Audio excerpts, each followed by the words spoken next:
Push record. I'm a professional troublemaker. As my job is to critique the world, the shoddy systems, and the people who refuse to do better. As a writer, as a speaker, as a shady Nigerian, I feel like my purpose is to be this cat. I am the person who's looking at other people like, I need you to fix it. That is me. I want us to leave this world better than we found it. And how I choose to affect change is by speaking up, by being first, and by being a domino. For a line of dominoes to fall, one has to fall first, which then leaves the other choiceless to do the same. And that domino that falls, we're hoping that, okay, the next person that sees this is inspired to be a domino. Being the domino for me looks like speaking up and doing the things that are really difficult, especially when they're needed, with the hope that others will follow suit. And here's the thing. I'm the person who says what you might be thinking, but dare not to say. And a lot of times people think that we're fearless. The people who do this, we're fearless. We're not fearless. We're not unafraid of the consequences or the sacrifices that we have to make by speaking truth to power. What happens is we feel like we have to, because there are too few people in the world willing to be the domino, too few people willing to take that fall. We're not doing it without fear. Now let's talk about fear. I knew exactly what I wanted to be when I grew up. I was like, I'm going to be a doctor. Dr. Lovey was the dream. I was Dr. Stuffing before it was a thing. And I remember when I went to college, my freshman year, I had to take Chemistry 101 for my pre-med major. I got the first and last D of my academic career. So I went to my advisor and I was like, okay, let's drop the pre-med, because this doctor thing is not going to work, because I don't even like hospitals. So let's just consider that done for. And that same semester, I started blogging. That was 2003. So that one dream was ending, another was beginning. And then what was a cute hobby became my full-time job when I lost my marketing job in 2010.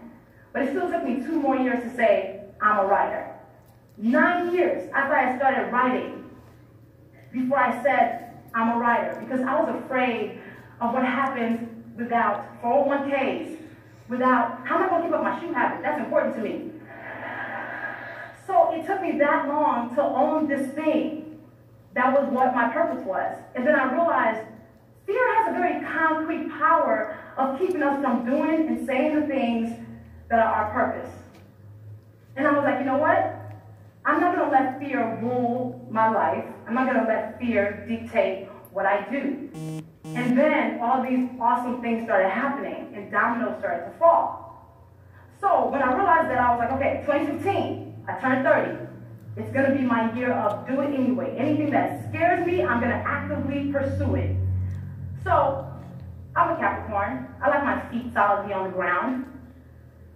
I decided to take my first ever solo vacation, and it was out of the country to the Dominican Republic. So on my birthday, what did I do? I went ziplining through the forest of Punta Cana. And for some odd reason, I had on business casual. Don't ask why.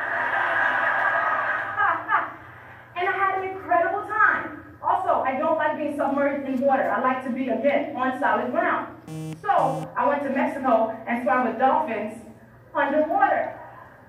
And then the cool thing that I did also that year that was my mountain was I wrote my book, I'm Judging You the Do Better Manual. And I had to own that whole writing thing now, right? Yes. But the very anti-me thing that I did that year that scared the crap out of me, I went skydiving. We're about to fall out the plane. I was like, I've done some stupid things in life, this is one of them. And then we come falling down to earth, and I literally lose my breath as I see earth. And I was like, I just fell out of a perfectly good plane on purpose. What is wrong with me? But then I looked down at the beauty, and I was like, this is the best thing I could have done. This is an amazing decision. And I think about the times when I have to speak truth. It feels like I'm falling out that plane. It feels like that moment when I'm at the edge of the plane and I'm like, you shouldn't do this. But then I do it anyway because I realize I have to. Sitting at the edge of that plane and kind of staying on that plane is comfort to me. And I feel like every day that I'm speaking truth against institutions and people who are bigger than me and just forces that are more powerful than me, I feel like I'm falling out of that plane. But I realize comfort is overrated because being quiet is comfortable. Keeping things the way they've been is comfortable. And all comfort has done is maintain the status quo. So we've got to get comfortable with being uncomfortable by speaking these hard truths when they're necessary. And for me, though, I realized that I have to speak these truths because honesty is so important to me. My integrity is something I hold dear. Justice, I don't think justice should be an option. We should always have justice. Also, I believe in shea butter as a core value. And I think the world would be better for all more moisturized. But besides that, with these as my core values, I have to speak the truth. I have no other choice in the matter. But then people like me, the professional troublemakers, should not be the only ones who are committed to being these dominoes who are always falling out of planes or being the first one to take this hit. People are so afraid of these acute consequences, not realizing that there are many times when we walk in rooms and we are some of the most powerful people in those rooms. We might be the second most powerful, third most powerful. And I firmly believe that our job in those times is to disrupt what is happening. And then if we're not the most powerful, if two more of us band together, it makes us powerful. It's like co-signing the woman in the meeting, you know, the woman who can't seem to get her word out, or just making sure that other person who can't make a point is being heard. Our job is to make sure they have room for that. Everyone's well-being is community business. If we made that a point, we understand that for the times when we need help, we wouldn't have to look around so hard if we made sure we were somebody else's help. And there are times when I feel like I've taken very public tumbles and falls. Like a time when I was asked to speak at a conference, and they wanted me to pay my way there. And then I did some research and found out the white men who spoke there got compensated and got their travel paid for. The white women who spoke there got their travel paid for. The black women who spoke there were expected to actually pay to speak there. And I was like, what do I do? And I knew that if I spoke up about this publicly, I could face national loss. But then I also understood that my silence serves no one. So I fearfully spoke up about it publicly, and other women started coming out to talk about, I too have faced this type of pay inequality. And it started a conversation about discriminatory pay practices that this conference was participating in. I felt like I was the domino the time I read a disturbing memoir by a public figure and wrote a piece about it. And I knew this person was more powerful than me and could impact my career. But I was like, I gotta do this. I gotta sit at the edge of this plane, maybe for 2 hours. And I did. And I pressed publish and I ran away. And I came back to a viral post and people being like, oh my God, I'm so glad somebody finally said this. And it started a conversation about mental health and self-care.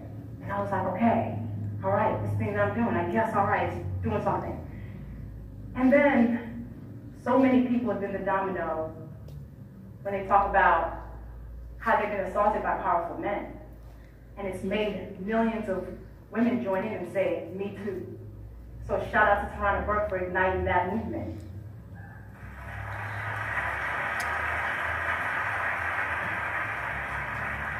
People and systems count on our silence to keep us exactly where we are. Now, being the domino sometimes comes down to being exactly who you are. So, I've been a shady somebody self 3. This is me on my 3rd birthday. But I've been this girl all my life. And I feel like even that's been a domino because in a world that wants us to walk around as representatives of ourselves, being yourself can be a revolutionary act. And in a world that wants us to whisper, I choose to yell.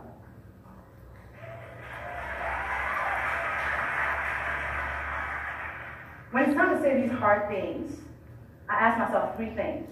1, did you mean it? 2, can you defend it? 3, did you say it with love? If the answer is yes to all 3, I say it and let the chips fall. That's important. That checkpoint with myself always tells me, yes, you're supposed to do this. Telling the truth, telling thoughtful truth should not be a revolutionary act. Speaking truths of power should not be sacrificial, but they are. But I think if more of us chose to do this for the greater good, we'd be in better spaces than we are right now. Speaking of the greater good, I think we commit ourselves to telling truths to build bridges to common ground. And bridges that aren't based on truth will collapse. So it is our job, it is our obligation, it is our duty to speak truths of power, to be the domino. Not just when it's difficult, especially when it's difficult. Thank you.